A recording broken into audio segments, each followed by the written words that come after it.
Hello everyone, my name is Tavishi Singh and this is my channel Creative and Professional Writing Skills. Today I'm going to discuss paragraph writing.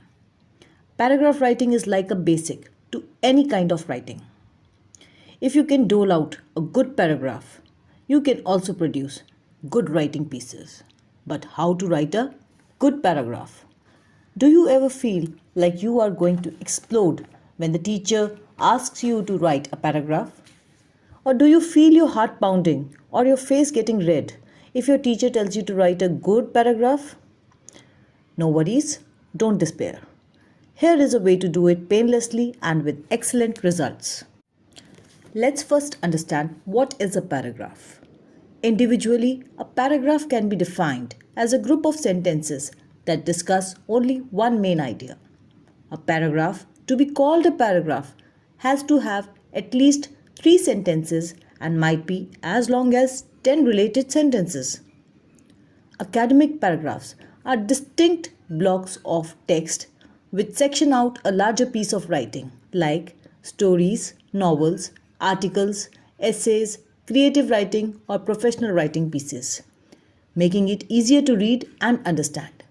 Good paragraphs are a handy writing skill for many forms of literature, and good writers can greatly enhance the readability of their news, essays, or fiction writing when constructed properly.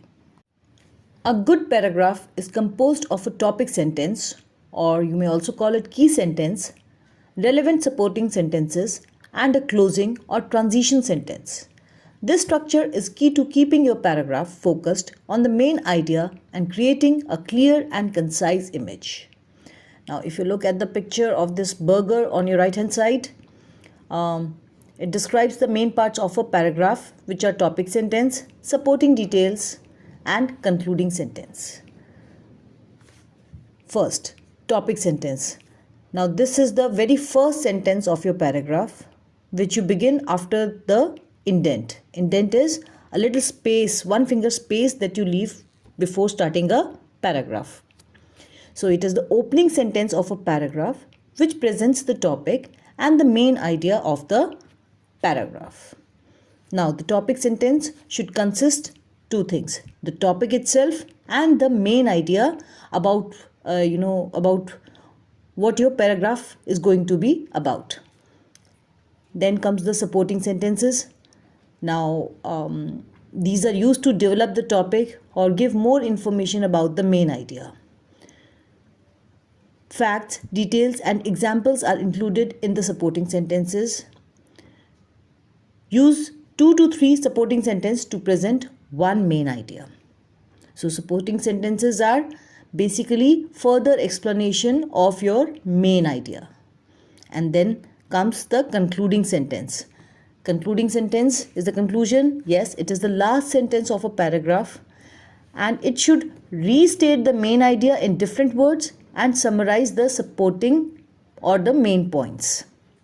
Now, just keep in mind topic sentence, main topic and the main idea, concluding sentence, restatement of the main idea in different words, and summary of the supporting points or supporting sentences. Now, generally, it's a good idea to open the concluding sentence with the transition like maybe to summarize, in short, to conclude, in conclusion, etc. I will discuss in detail about these transition in one of the other videos. So as of now, you can just understand these are signaling words and very, very important in our writing. They make our writing look polished and better and fluent. So we must make use of transitions. Having understood the structure of a paragraph, let's move on to the process of writing. Process of any writing includes these points. First is pre-writing. That is, before writing, you need to brainstorm. That is, to generate ideas and make an outline of your write-up. Second step is first draft. The first time that you prepare your write-up. Then comes the editing. Editing is basically reviewing your work and making the desirable changes. Step 4, rewriting, or you may call it second draft. You need to keep on improving. And fifth step, once again, edit and proofread. Now, why are we doing this editing and rewriting and proofreading? Why? Because no good author can produce one good piece of writing in only one sitting. We should make sure that we have gone through it properly. There are no grammatical errors, there are no spelling errors, there's no error in the logical sequence. And the things are, properly presented. So we go by these steps in the process of writing, which is pre-writing, or we can call it brainstorming and outlining, first draft, editing, rewriting, edit and proofread once again. Brainstorming. Brainstorming is basically generating ideas. Now this can be done individually or in the group also. Okay, so brainstorming or generating ideas can be done in three ways. There are three methods of doing this brainstorming. First is listing.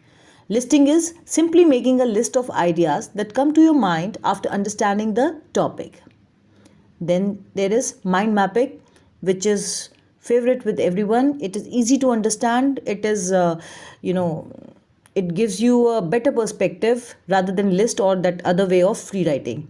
So this one is my favorite. A mind map is a diagram for representing tasks, words, concepts or items linked to and arranged around a central concept or subject using a non-linear graphical layout that allows the user to build an intuitive framework around a central concept.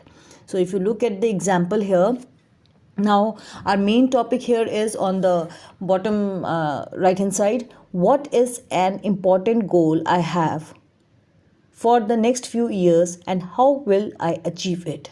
So that is our main topic and the points goes around that. Okay, so there is a point: get a better job, learn a new language, sign up for a language course. Then there is keep in touch with family and friends, finish school, get contact information, etc. So like this you can build up your ideas. Now at this stage we do not reject any idea, we are simply gathering the ideas here. Now when we will when we will outline the points, that is the time when we will discard the repetitive or irrelevant ideas. So once you have brainstormed the ideas, maybe through listing method or by mind mapping or by free writing, after that only you need to make a logical order or synchronize your points. Okay, I forgot to discuss about free writing. Now in free writing we simply a rough draft is written and worked upon after editing, but in this one may have to write many drafts to get a good write-up. So this one is not very favorite with me personally. However, you can go through, you can use any of these methods for brainstorming. So at this stage, once again, we do not reject any idea and we are simply gathering ideas here. Coming to outlining the paragraph. Now outlining, it really helps us to logically sequence our things. We have collected the points. We know the points that we are going to include in our write-up. However, there has to be a certain logical order to that, and outlining helps you do that so that the flow is fluent and smooth. So this is how you can outline. On your left hand side there is this format given to you. So basically your topic sentence, supporting detail number 1, supporting detail number 2, supporting detail number 3, basically 2 to 3 details for each main idea, and the transition sentence or the concluding sentence. And one has been done for you in this example given here. So probably you can try and form a paragraph out of these, this outline. So once you have formed a paragraph, very important part comes now, which is editing a paragraph. Editing is very important step in the writing process. It raises the quality of the final product. Pay attention to the content and organization. During the editing stage, one can ask someone to read the first draft It helps finding the strengths or weaknesses you may have overlooked. Also, you can find out if your writing conveys your ideas accurately or not.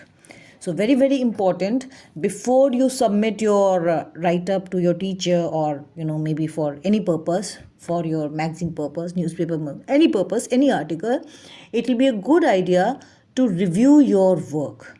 Review your work, go in for the details. In the first read, look out for the logical order, sequencing, and organization. In the second reading, you go for the grammatical errors, spelling errors, etc. And if you feel that you have misplaced some words and all, you should always go ahead and make changes. And then once again, you need to read it. So if you can see, think, write, edit, and polish, then think again and repeat. So editing helps overall improve overall quality of writing. Language used is enhanced, expression gets clearer, and errors and inconsistencies are removed, and your writing will have the maximum impact. So once you follow all these things, you are ready to write a paragraph. Now we'll just have a look at some formal writing rules. These rules apply to any kind of formal writing. Whenever you're writing something formally, please follow these rules. Writing skill may be any, whether it is letter or your essay or your article or whatever. These rules apply more or less to all kinds of formal writing. Number 1, maintain formal tone and style. Of course, it is formal writing. You need to be very, very formal in tone and style. Present ideas clearly and logically. Please avoid irrelevant details. Please do not digress. Then use complete grammatical sentences. Be objective, that is, write from third person's point of view. That is, not to use personal pronouns or first person if you're writing. However, the exception is first person can be used only if specified in the topic. Next, point number 6, avoid colloquialism. That is, casual tone or slangs. You're writing something formally, you are not supposed to use casual language, casual tone, or any kind of slangs. Avoid short forms and contractions. Now, short forms, again and again in my videos, I keep telling short forms and contractions are to be avoided in any kind of formal writing. These are meant for spoken skills rather than writing skills. Contractions like do not, ka don't, and shouldn't. So you should not use all this in your formal writing. Number 8, do not digress and include irrelevant points. So you have to make sure that you stick to the main idea and supporting that main idea only, and you go about with that only. And finally, always edit and proofread. Now, some people get confused between proofreading and editing, so that's why I've put a small clip on differences between proofreading and editing. Well, your proofreading focuses on spelling mistakes, missing words, spelling, punctuation, and capitalization, while editing is additional focus on style, clarity, logic, and organization.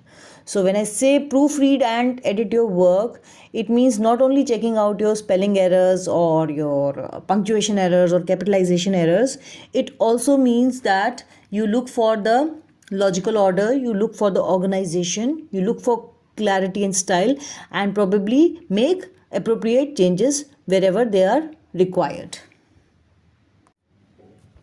So if you follow these rules, you are ready to write a paragraph. Now, in the last slide, I have taken up a topic and done some brainstorming and prepared an outline just so that it's clear. So your job will be to develop a polished paragraph with the help of ideas and outline given to you. So now for brainstorming, I've used listing method here. I found it difficult to make that, even though mind mapping is more favorite of mine, but then I found it difficult to make it on the screen.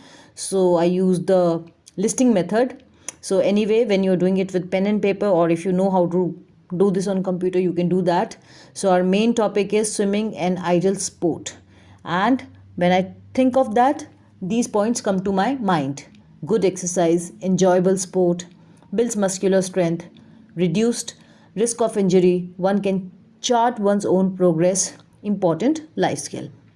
Now, after brainstorming, I've got these ideas. Now I choose three best ideas which I'm going to develop into my paragraph.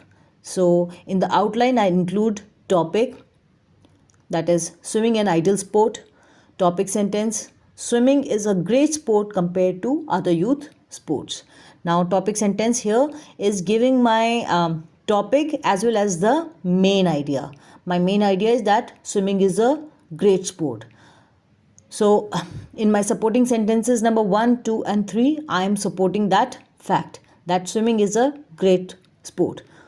So likewise, supporting sentence 1, it provides benefits similar to other sports. Good exercise strengthens muscles. Then detail 2, it provides some unique additional benefits, reduced risk of injury, and one can chart one's own progress. And detail 3, it is an important skill that can be used forever. And finally, the concluding sentence: to conclude, there are many reasons why swimming is a great alternative to other youth sports. Besides being a good exercise, it has reduced risk of injury and is an important life skill. So you see, please observe, I have started this concluding sentence with the transition to conclude. That is the transition with which I have begun the sentence. Then I simply restate the main idea in other words and summarize the supporting point number 1, 2 and 3. Look here, there are many reasons why swimming is a great alternative. So swimming is a great alternative is the main idea here. And then you see, besides being a good exercise, it has reduced risk of injury and is an important life skill. Now this is simply the summary of the 3 points discussed above. So after understanding this, I think you can now pen down a polished paragraph about the same topic. For more exercise, you can just do some practice on these topics. Online classes, reading or diminishing habit, causes of depression in youngsters, impact of advertisements on youth, pandemic COVID-19. Unprecedented times need unprecedented measures. So just do the brainstorming, outline, and try and write a paragraph. Once you're good at writing paragraph, we will move on to essay writing and other writing skills. Well, thank you for watching. Like, subscribe and share. Thank you very much. Have a great day.